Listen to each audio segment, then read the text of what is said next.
Welcome to the Shared Power Podcast, a series for organizations and leaders committed to collectively advancing justice and equity. I'm your host, Mia Henry. I'm the CEO of Freedom Lifted, and I'm the daughter of activists, educators, entrepreneurs, and survivors. I've had the honor of teaching, facilitating, and co-leading in schools and nonprofits for over 2 decades. I've learned a lot, but it hasn't always been easy. There are conversations that I had, or I wish I had, that I believe create the conditions for more effective collective leadership. In season 1 of this podcast, we're going to dive deep into these conversations. These topics will help us explore how we can build trust, navigate conflict, and lead in partnership with one another. If you believe that relationship building is the foundation for justice work, you are in the right place. Join me as we explore the ingredients for leading with shared power. Today's conversation will feature the award-winning independent journalist and my dear friend, Lewis Raven Wallace. Lewis is a 2022 Movement Journalism Fellow with Interrupting Criminalization. He is also a podcast host and the author of the game-changing book, The View from Somewhere, Undoing the Myth of Journalistic Objectivity. I met Lewis when I was working at the Chicago Freedom School, and we were both connected to a dedicated community of abolitionists, thinkers, and doers. Over the years, we've supported each other as friends and as colleagues, including developing training for journalists and media makers. Together, we talk about how great co-facilitations go beyond just working alongside each other. Through the portal of reflection and the practice of sharing power, we can access our zones of genius, when our talents and strengths are aligned and complementary. Here's my conversation about bringing our best selves to partnerships with Lewis Raven Wallace. Hey, thanks for having me. I'm so excited. Yeah, I am too. I just have enjoyed working with you. I enjoy it as an understatement. I mean, it's really helped me grow as an activist and as a facilitator to be able to work with you over the past few years. For me, I've brought up this idea of zones of genius, which was a term that was coined by Gay Hendricks. When I think about us together, because I always felt like we were working in flow together. We were always like at our best, not just when we were actually in front of people facilitating, and holding space, but also when we're planning, when we're debriefing, right? When we're cooking up new ideas together. But briefly, I'll go over what the zones of genius, what the context is for zones of genius, and then let's talk about. I want to hear your thoughts on the magic ingredients for collaboration, or the intentional ingredients. Maybe it's not always magic. So quickly, zones of genius comes out of it's one of 4 zones that Gay Hendricks has coined. The first, well, it's not the first, but one of the zones is the zone of incompetence. And in the zone of incompetence, we're engaging in something that we're simply not good at. And there's, of course, a lot of tension with this, right? This is me trying to play basketball, right? It is not what I need to be doing. I have no goal for getting better at basketball, so I just need to not do it and enjoy watching others.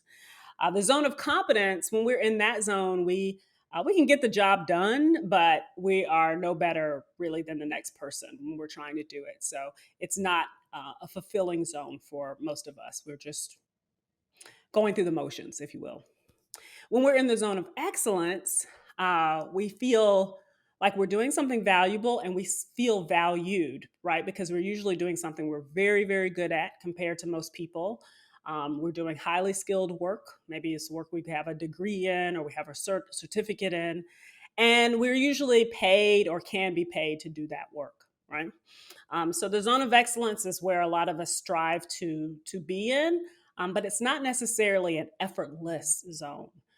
The zone of genius is less effort and more, like I said before, we're in flow, right?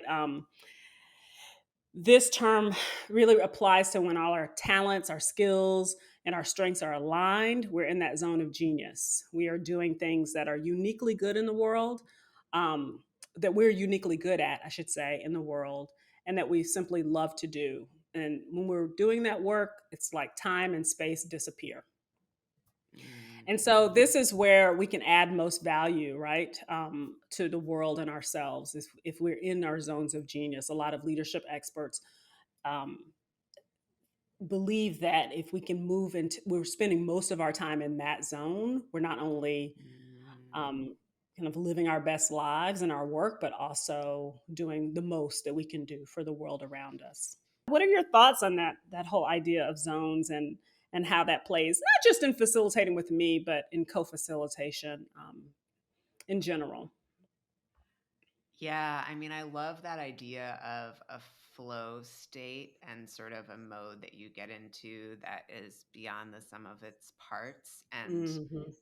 I feel like I can see that in other people, like I see it in my partner who's an artist. I see it in you when you're facilitating, and I can feel it in myself. I think, especially in the kind of collaborative space that we have created together that's collaborative in more than one sense, because it's what we do is popular education. And so Yeah. we're sharing things that we know, we're sharing frameworks, and we're asking questions, and people are bringing their own wisdom. Yes. And for me, that, like, if I think a zone of excellence for me is probably like speaking in front of people, but I never experienced that in that kind of flow state of what you and I have done together, which is facilitating a transformative space with people where we're teaching and learning. And Hmm. something else that is, yeah, that feels larger than the sum of its parts kind of emerges, whether it's like a sense of community or a sense, the feeling that people are actually being transformed in some way, that I think can really only happen through collaborative shared experiences. Like, reading about an idea is one thing, but kind of processing through it with other people and bringing your own experiences to it is this other level. And I feel like that's, yeah, something that I really aspire to be participating in and bringing to others, that I have definitely experienced in our collaboration. So I wanted to also, talk more specifically about, you and I often come back to a particular training that we put together and co-facilitated in Memphis. So this is in the fall of 2019, late fall of 2019. We had an opportunity to bring journalists together from across the country. Many of them were based in Memphis, but many people traveled to attend that training. What do we call it, Lewis? What do we call the The training by that training time? was called Transforming Journalism Beyond Diversity. Yeah. Yes. So yeah, what do you think about when you look back at that training and how do you feel like that connects to getting in that flow for co-facilitators? So that was the third time that we'd done some version of that training. And I feel like I learned so much from you in the process of preparation about feedback and kind of like rigorous processes of feedback, because we did the training once at Allied Media Conference, a very short Right. version, and then we did a half day version in Chicago, and then this was the full day one. And everything about the way that we thought through the full day one was based on the feedback that we'd gotten from our participants, and also sat with each other and talked through what went well and what didn't. And really, so there was a really rigorous process around improving on the overall idea. And that built on an already rigorous process that you'd had of developing a really similar training for people in public libraries. That then, when I learned about it, I was like, oh, we need to do this with the journalists. We have to. Um, That's right. That's right. So, but it wasn't, even though it was sort of a spontaneous idea for a collaboration, the way that we carried it out um, had a lot of intentionality. And then I think another really key piece of what made the Memphis training powerful was that we had a really great local partner, Yeah. who Yeah. MLK 50, which as an organization had really committed itself to anti-oppression work through all levels of the organization, which is essentially what we're teaching in the training. We're trying to give people context and a framework for anti-oppression work across multiple forms of oppression and beyond the kind of limited framework of diversity, or like get more people in the room and then the work is done or whatever. And MLK 50 was, Mhm. as an organization, committing to that. And so they were a great host. And then that meant that all the people who came, some of whom were in this same community in Memphis, but working for more difficult organizations and for, white run and white dominant organizations and legacy news organizations. And then people also came from, Illinois and Missouri, and because there was such a need for it. And Yeah. so I feel like it was that moment of like, who's in the room, that the people there really want to be there, but are at different levels of learning. Something that I really noticed that we were able to make space for, that I was really proud of, was like there were people there who'd been in a million trainings.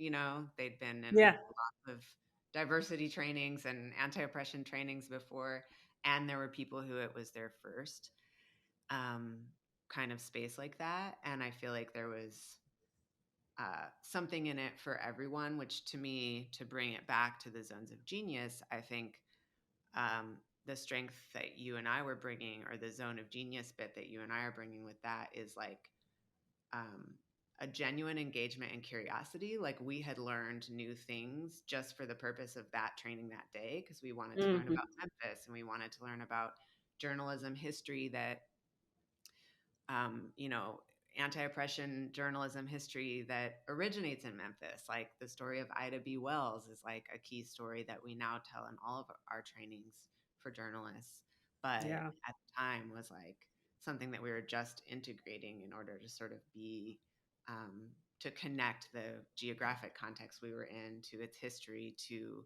the larger points that we were making. And so I'm really happy when I'm learning new things and kind of co-learning with people. And I think that Yeah. for me can be like a portal to the flow state, like this sort of sense of like, whoa, and then this, and then this.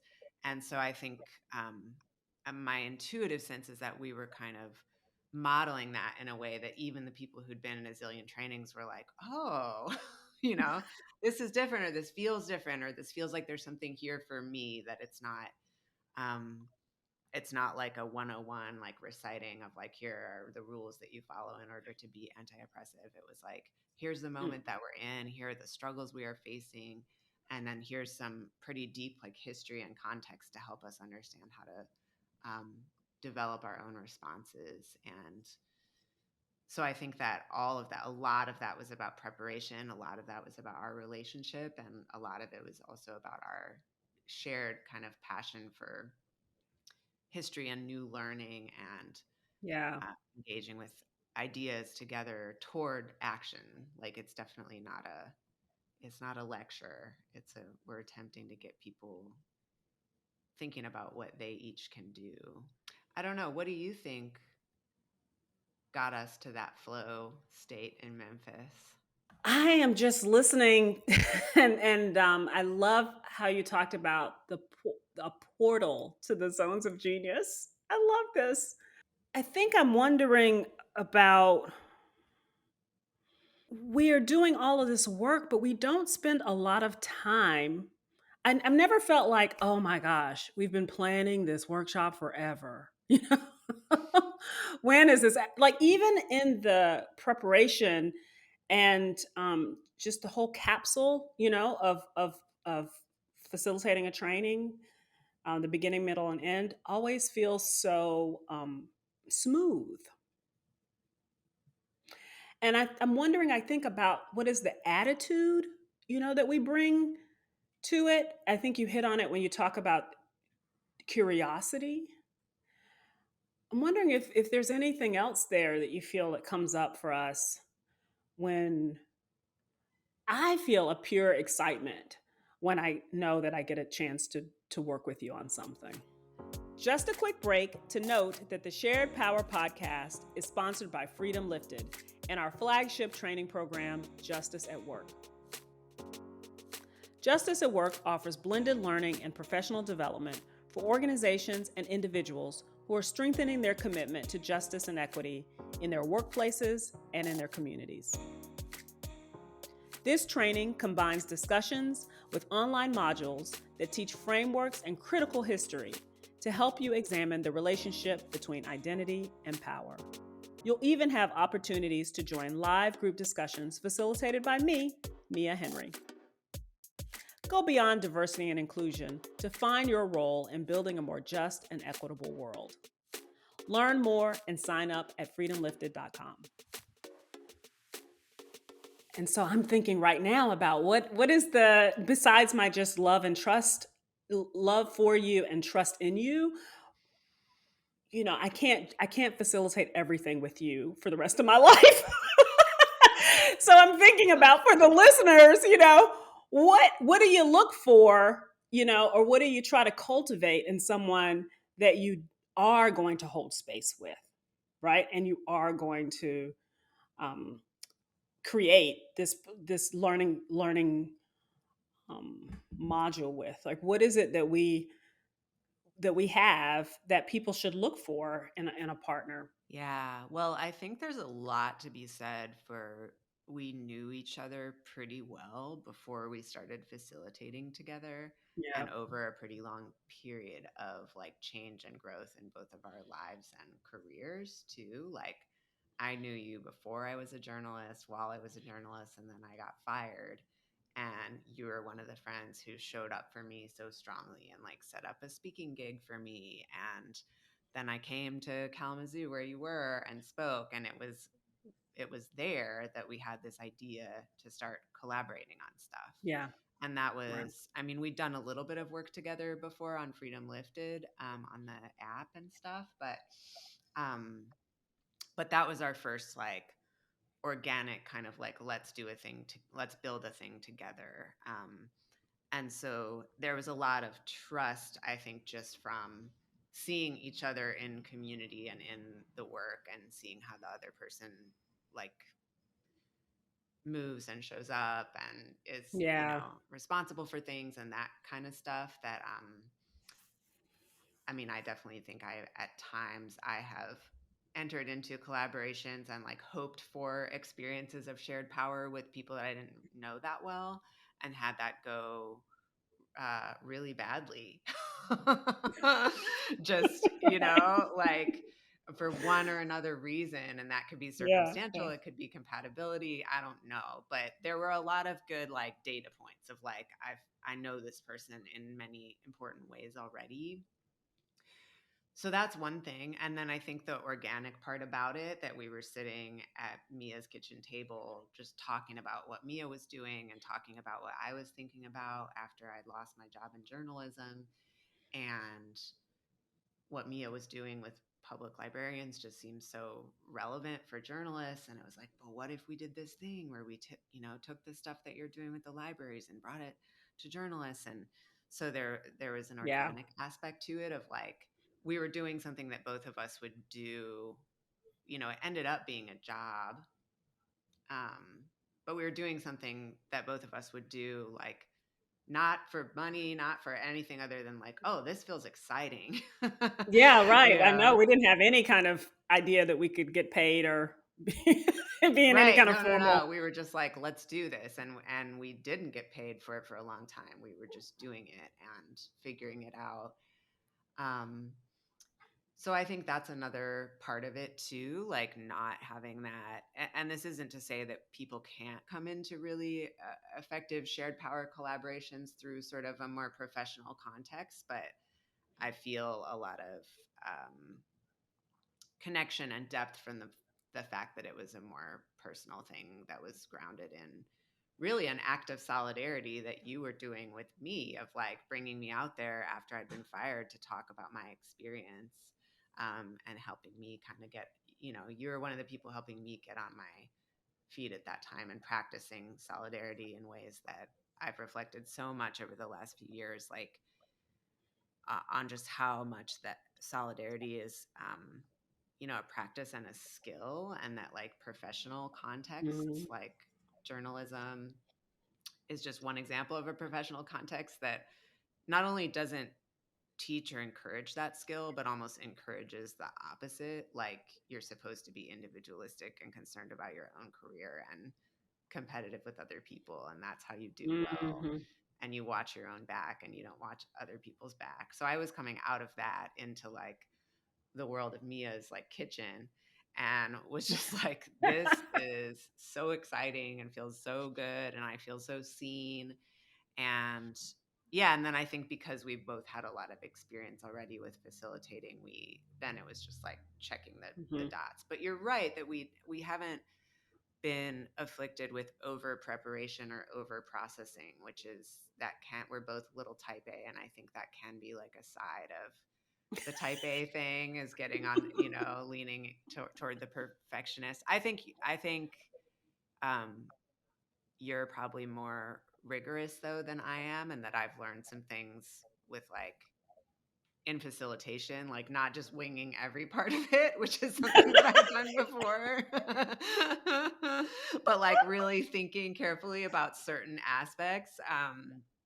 And that you're a good balancer to my sort of like, oh, we got it, we'll just show up, and attitude that I can have. And yeah, so I think there's elements of similarity and elements of balance too in our collaboration. So I appreciate you recognizing um, my love for rigor, as you call it, or my tendency towards it. And I really appreciate your value in reflection and doing what we say we're going to do. Yeah. And so I think that a lot of I do need to I need to loosen up sometimes. And you help me loosen up. And I trust that because I know you're being thoughtful around it. It's not flippant, let's just go off course from the agenda and give me a heart attack. But let's stop, in every break we check in with each other. How's this going? Should we tweak anything? What might we need to leave out? What might we need to bring because of what or highlight because of what the space is telling us and the people are telling us, right? So there's reflection throughout all of our time together. I know that you hold that very dear, and so then I can trust we can go off script a little bit, right? Because I know we're going to be thoughtful about it. I Yeah. feel very seen by you saying that I value doing what we say we're going to do. Because that's like, I mean, that's an area of probably of growth for me, that I can be on the judgmental or the rigid side when it comes to like, I guess that aspect of accountability in our work. Like, I just really love it when people do what they say they're going to do, and I get really uptight about me not doing what I said I was going to do. And like, but you do have to also adjust, and it's a balance, but I think that is like a place where we found in each other a lot of trust in just like the reliability of that, in the Hmm. before and during and after of these trainings. That yeah, when you have that trust in someone, then you can also be more relaxed and adaptable. Yes. Yes. That is so true. I've been in situations. Oh Lord, I've been in situations where you're like, we are going in directions I don't understand, and so I get even more protective, right, over the agenda, even more rigid, and that is not good for anybody. So, as you said, because we are always modeling too. We are always modeling. I forget that, and I want because there's so much you mentioned before the individualism in journalism, but this is coming up for so many sectors, right? Just everybody is I was certainly raised to definitely care about people, but also be concerned with myself and some self-preservation, right? And part of that is my identity, but and in part of it is, yeah, coming from a family that needed money, cared about money, needed it for safety and security, and so definitely felt like it was important for me to look out for myself, and that um, keeps us from being able to really trust other folks. So I struggle with that as well, but I think the collaboration piece is so important. Have had to relearn. I have to learn about how connecting with others actually does help myself too. Yeah, totally. I mean, that's like I feel like in our um, political and economic context, it's like any trauma response, like individualism is a survival tactic in the Yeah. short term that Hmm. can make it impossible for us to survive in the long term. And that's, I mean, I guess a kind of an underlying value for me in any kind of collaboration too, is like it really, none of this would matter if we were doing it by ourselves because it's not for Yeah. that. But we're actively resisting a dominant culture by rejecting that, and we're taking certain risks, like we're, you and I are probably both not as, like, rich and successful as we would be if we'd focused on ourselves. Yeah, well, and focus on ourselves at at great cost, right? The cost Yeah. of community, a cost of connection.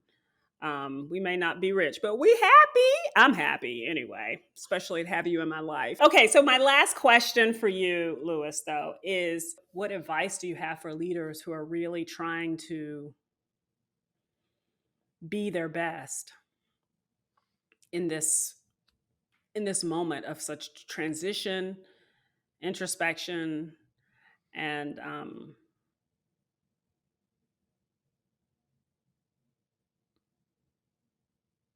I think fear too of where we are, where we're going, and if we're equipped enough Mhm.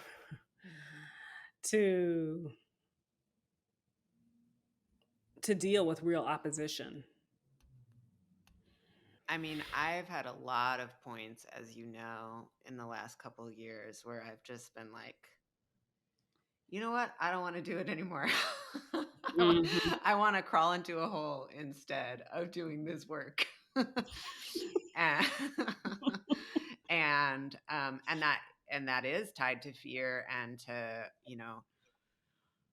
hurt and kind of heartbreak too, over um, processes and formations that we've started that have fallen apart in different ways, or relationships that have fallen apart in different ways, and Yeah. broken trust. And I think broken trust in myself.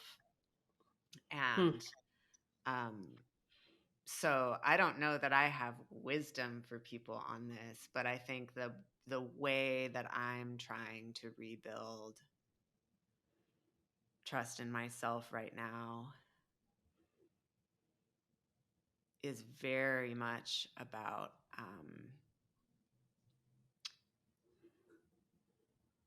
trusting my gut, and also like paying really careful attention to not just what people say, but how people show up.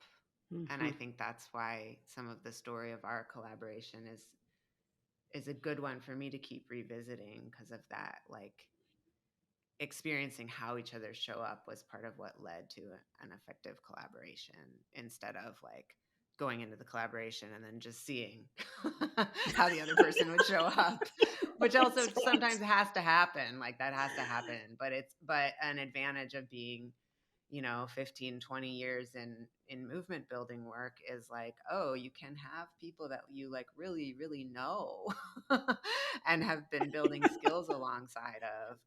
And so, really following the lived lessons of that rather than like what people say. I think, there's so much going on in the current conditions that we're fighting that is very overwhelming. And then there's also this other layer of overwhelm with social media and kind of neoliberal performances of identity politics, and people using words that like Mhm. hold a really deep meaning for us, words like solidarity, or transphobia, um, and that it's really easy for folks to sort of platform ideas and use words without action behind it.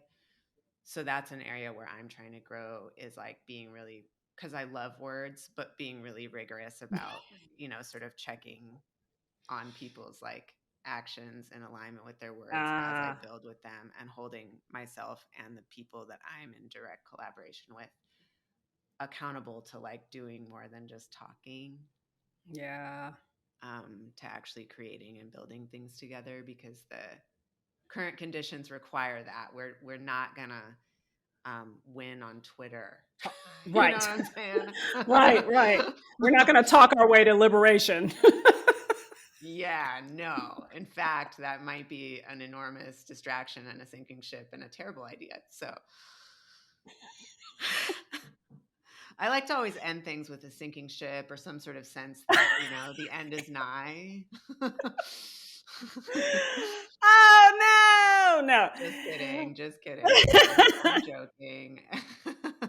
I think the hope is the practice of sharing power, right? Is just the all of us out here who are trying to do it and being okay with not being perfect, right? Every collaboration, every coalition, every partnership is not gonna. There's none of them are gonna be perfect, actually. um, but they can be good, and um, and it's that re-upping and being okay with like, let's do it again. Even though, you mentioned Memphis was our third time, I think you said that we did it. And it was like, yeah, but the first two times, not memorable. We're not talking about those. I'm not saying they're not memorable, but we're not talking about those first couple times, right? On this podcast. So but that if we had stopped, right? Even though there was so much we needed to think about and think through and change, if we had stopped after that first time, um, or that second time, we never would have had Memphis and all of the great work thereafter. So I think part of it is that the promise, the buoy, if you will. I think you used that earlier in this conversation, but the what we keep the ship moving, I feel like, is on not the idea, but the practice of shared power, right? Sharing power. So I am so grateful for you, Lewis Raven I'm Wallace. so grateful for you. This has been such a lovely conversation and such a lovely many years of collaboration and learning together. Yes. Yes, you are a gift. I can't tell you that enough. I'm I am a better person because of our friendship and our partnership. Thanks for tuning in to this episode of the Shared Power Podcast. This podcast is a production of Freedom Lifted, a company that provides training, facilitation, and coaching for leaders rooted in justice and equity. It is produced and edited by Cassandra Sampson at It's 97. Production support also provided by Alicia Tate, Amber Kinney, Alicia Bunger, and the AK Collective. For more information about our work, visit freedomlifted.com or follow us at Freedom Lifted on Instagram, Facebook, or LinkedIn. Join us next time as we continue to unlock the ingredients for leading with shared power.